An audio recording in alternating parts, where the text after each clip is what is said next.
So this week's at-home lab experiment is to build a Cartesian diver to show you how pressure and density are related. So you guys probably don't know what a Cartesian diver is, but if you've been in my classroom, you've seen one. It's a bottle that has something inside that can bob up and down depending on how hard you squeeze it. So I have one in my classroom made out of a giant soda bottle. This one's made out of a smaller container.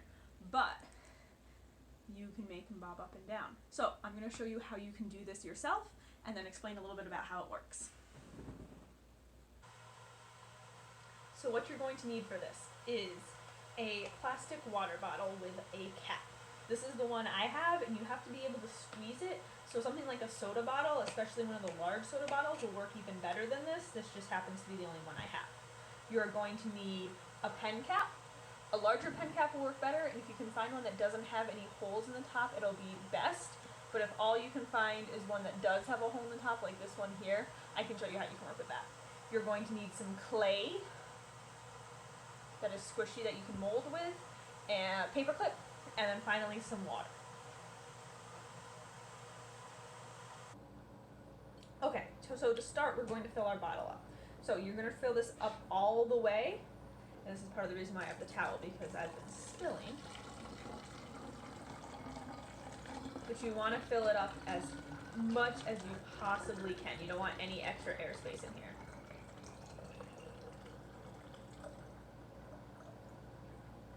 So all the way up. Okay. Then we're going to take our pen cap, and if yours has a hole in the top, just put a little bit of clay over that to seal it off. And then we're going to take and put a little bit of water in here. So just less than half water, just so you have some water in there.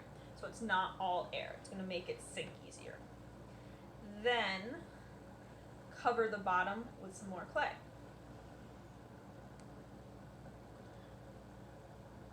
And take a paper clip, put a hole in that clay you just put on, move it around a little bit to make the hole decently sized. Then you have a hole in the bottom and some water in there. So now you're going to drop this side of the hole down into here. So like that.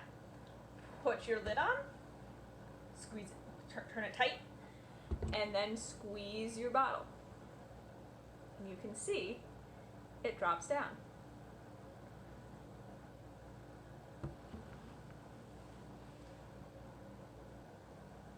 Okay, so what's going on here? Why is this doing this? So it has to do with pressure and how pressure and density are related. So when you squeeze this bottle, right, you're decreasing the volume, you're forcing the water to go somewhere. It can't go out of the bottle because it's sealed off. So the only place it can go is in through that hole into our pen cap. When it does that, the air that's in that pen cap gets compressed, right? It gets squished together. So as that pressure increases, because it's being squished, the density also increases. So you have higher air pressure, higher density, and that makes the pen cap sink because you've made the density higher, and you know when things are more dense, they sink. So that's what's going on here. And the same thing can happen with your air currents. When you have higher pressure, you have that more dense air, so it's going to sink while warmer air goes up on the top. So that's our little demonstration about density. You now have your own little Cartesian diver you can play with at your house, and I hope to see you guys later.